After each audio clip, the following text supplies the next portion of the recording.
Tomahawk Stadium is the site for today's matchup between the undefeated Cookeville Cavaliers and the Riverdale Warriors. And if you thought that the players were ready for this game, allow me to introduce you to the tribe.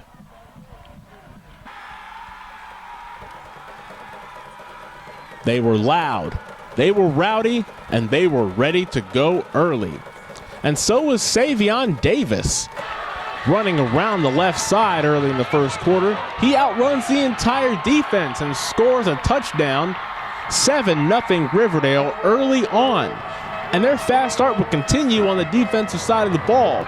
Quarterback Cade Smith rolls right, only to have his pass intercepted by Troy Hudson. I want everyone to get used to that name. You will hear it a lot.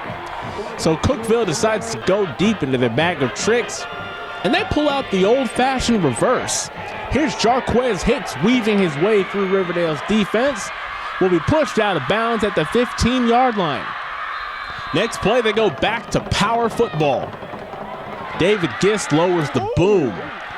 And a few plays later, Cade Smith will keep it himself and score. It ties the game at 7.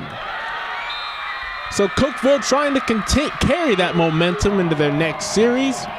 The problem is, there's a guy roaming Riverdale secondary who is going to have an amazing game.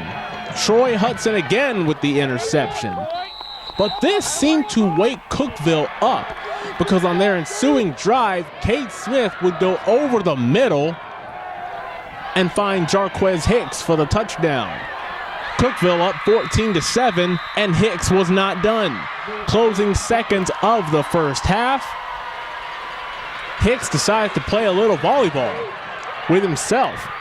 Tip drill interception.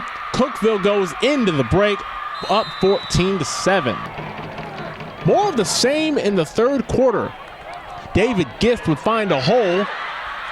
This is a big play. Cookeville would score later on, 21-10. And on Riverdale's ensuing drive, Taylor Yancey would have this pass bobbled and intercepted by Clay Massengill. And at this point, you're probably thinking that Cookeville is just too much for Riverdale. But the Warriors were not done. Because here's Cade Smith again, trying to go over the middle. This pass is tipped and intercepted by, you guessed it, Troy Hudson. His third pick of the day. And then he decides to go on the offensive side of the ball. Another big play himself. Puts them inside the 30-yard line. Later in the drive, Yancey's going to try to find Hudson in the end zone. But the pass is incomplete. No matter, though. Few plays later, they decide to sneak tight end Austin Valentine out. He makes the catch and barrels his way into the end zone. The comeback is on. 21-16 Cookeville, and the Warriors decide to go for 2. But a false start penalty pushes them back 5 yards, and they're unable to complete the 2-point conversion.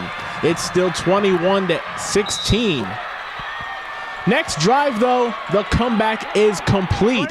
Riverdale takes the lead on a Savion Davis touchdown, and they go for 2 again.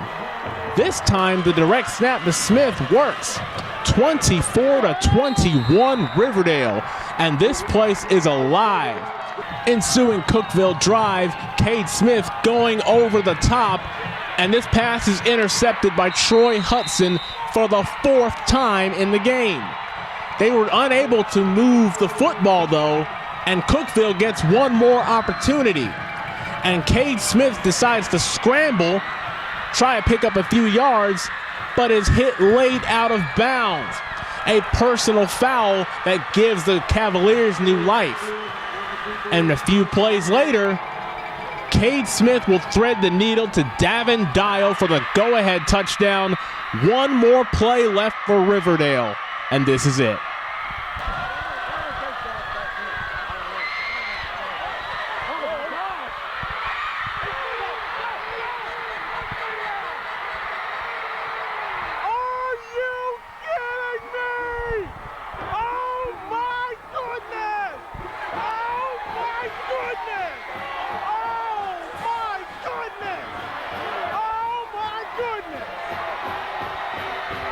The Warriors win an amazing game.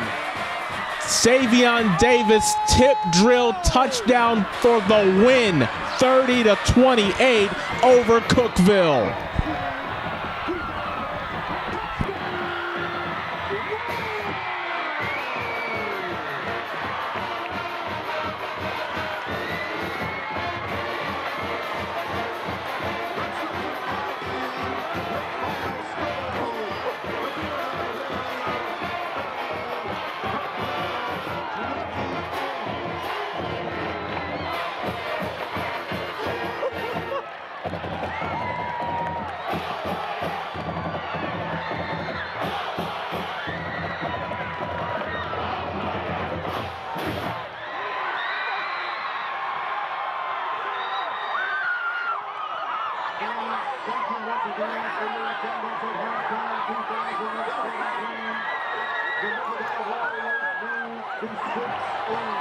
On the season, Starbird is